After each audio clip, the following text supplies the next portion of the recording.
Mi decisión fue instantánea. Se trataba de volver a París, donde debían matar sin remisión a 2 mujeres culpables y a un inocente. En París esperaban mi regreso, me conocían. Resolví no presentarme sino con grandes precauciones y bajo un disfraz.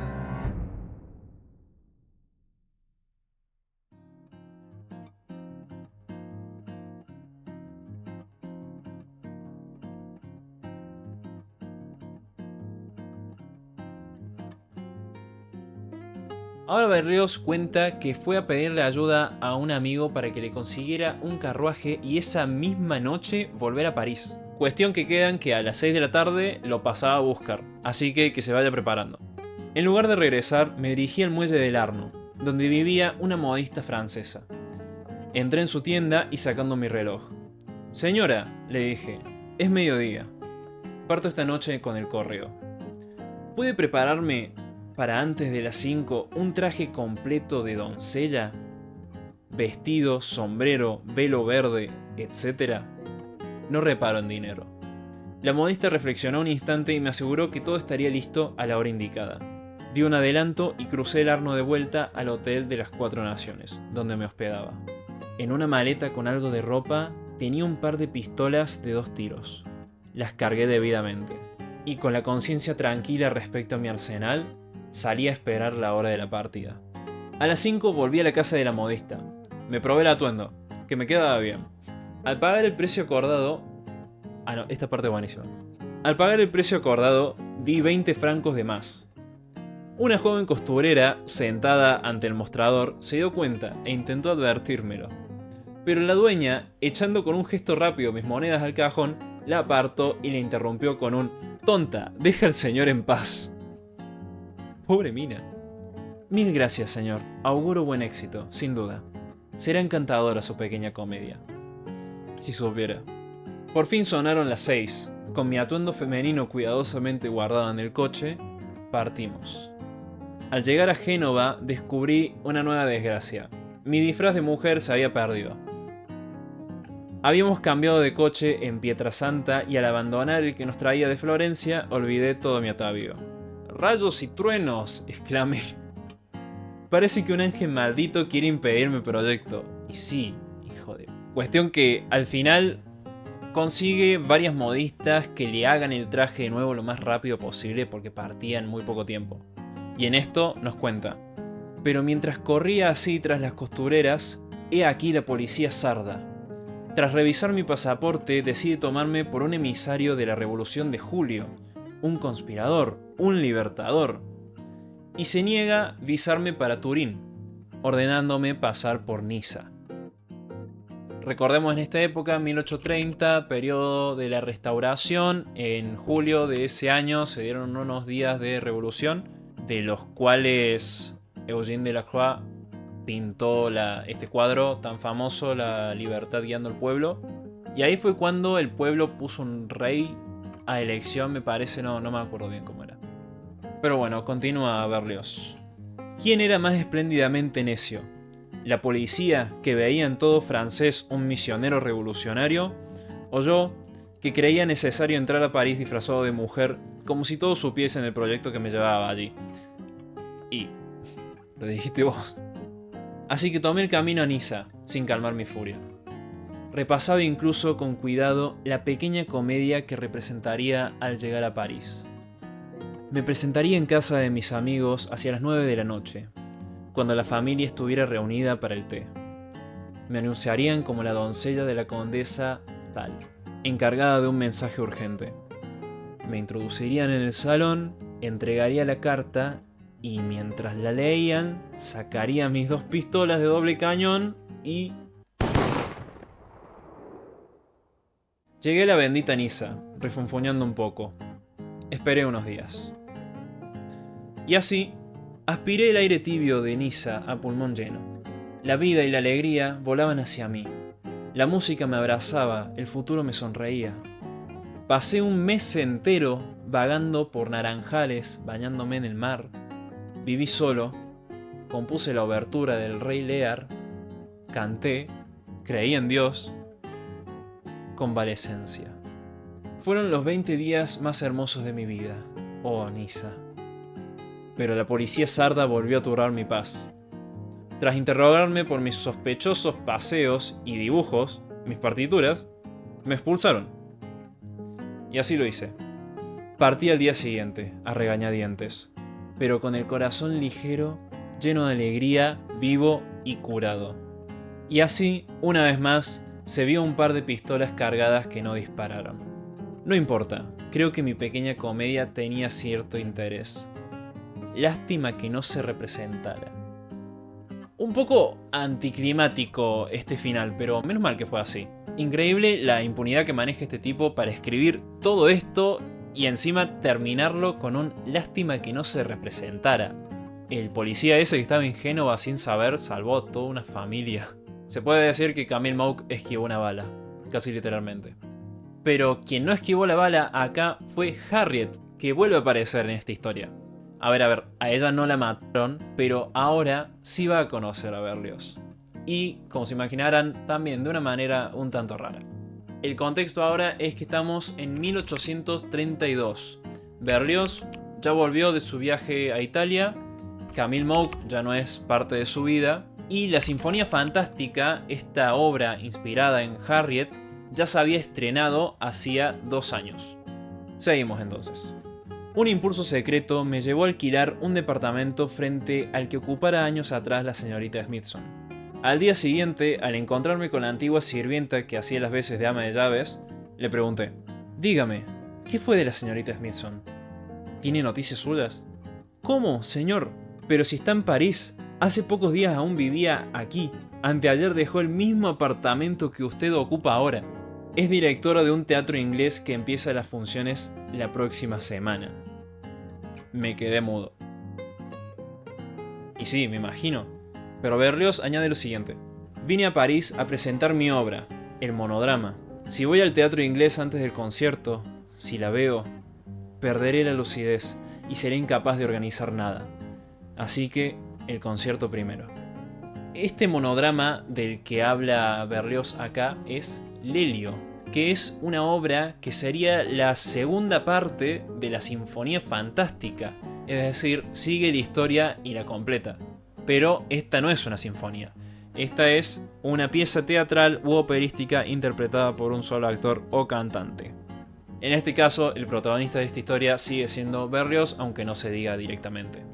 Así que bueno, seguimos. 2 días antes del concierto en el conservatorio, estando en la tienda de música de Schlesinger, entró y salió rápidamente un inglés. «¿Quién es ese hombre?», le pregunté a Schlesinger. Curiosidad sin motivo aparente. «Es el señor Shooter, redactor del Galligan's Messenger». «Ah, una idea», exclamó golpeándose la frente. «Dame un palco.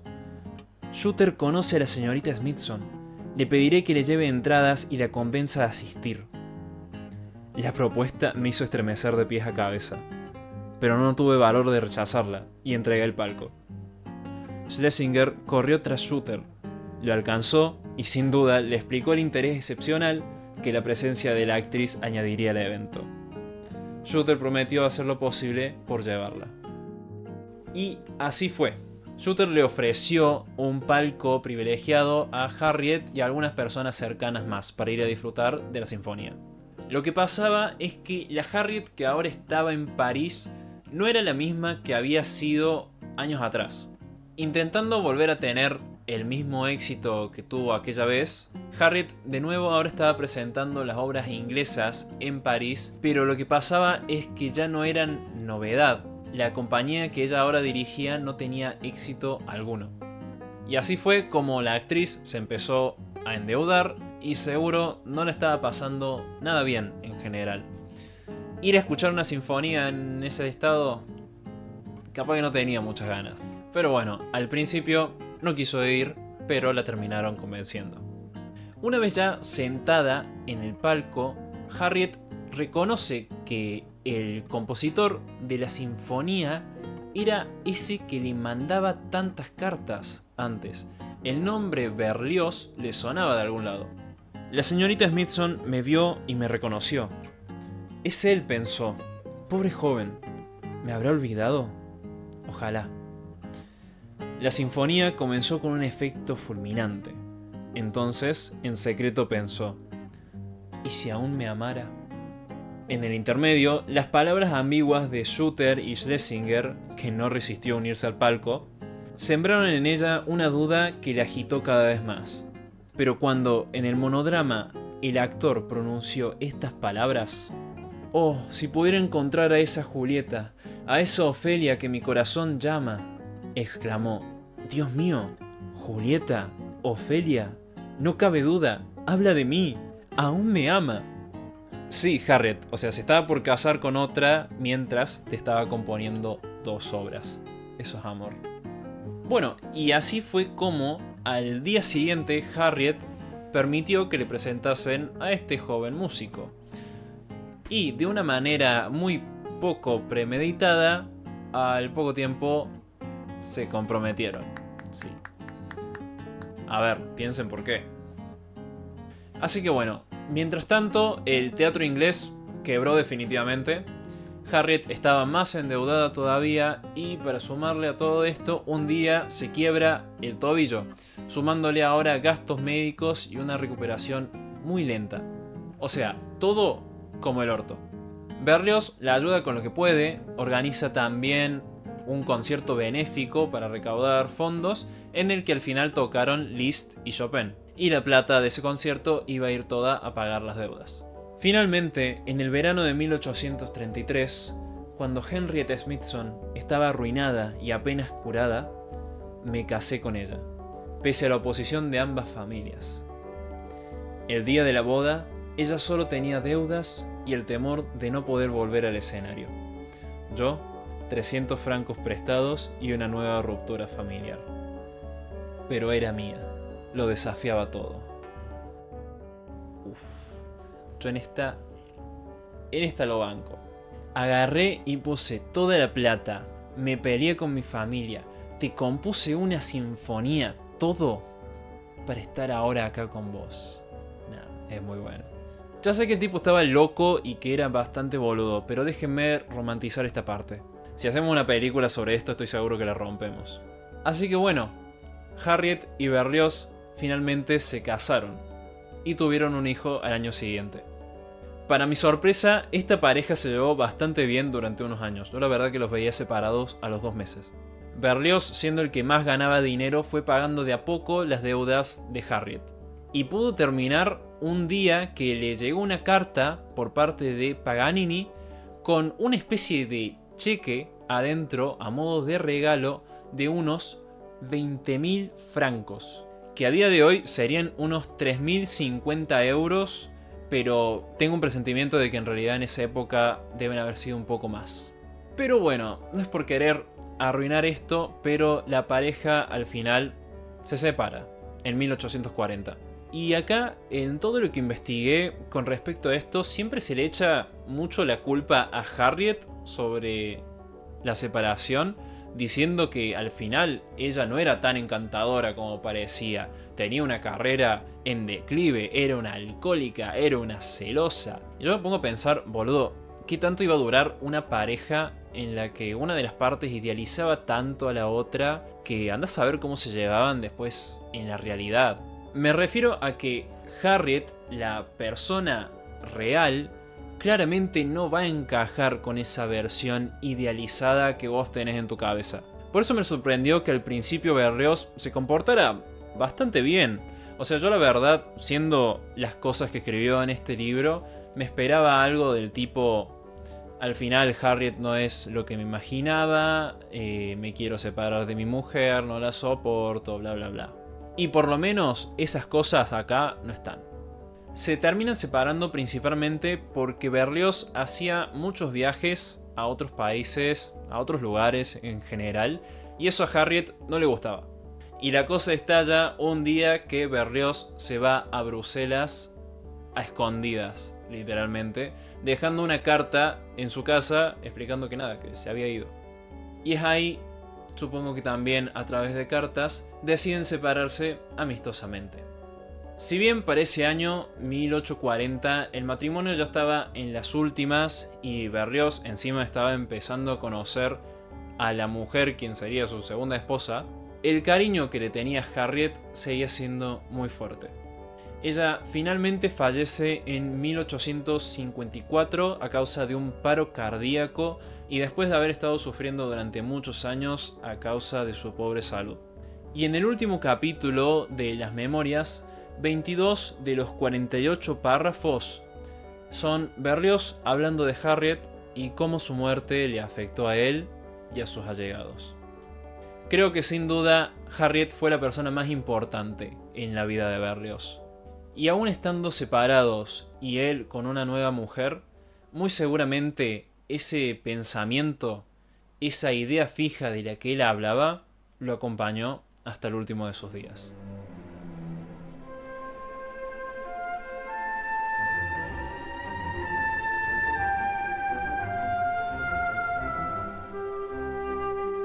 Y bueno, gente, hasta acá esta historia. Una de tantas historias dramáticas que envuelven a los artistas, sobre todo del romanticismo.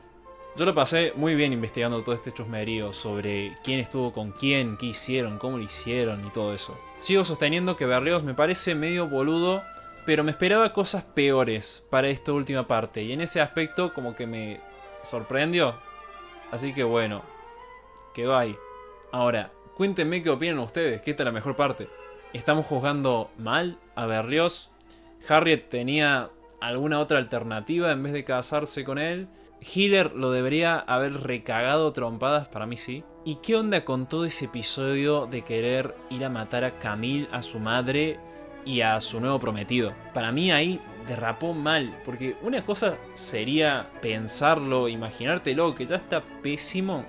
Otra cosa es estar rumbo a París a hacerlo con el traje guardado y con las dos pistolas cargadas.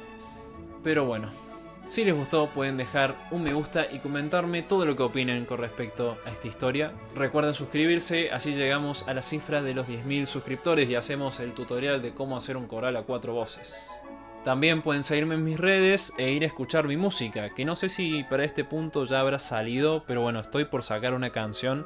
Así que quédense atentos si le quieren ir a escuchar.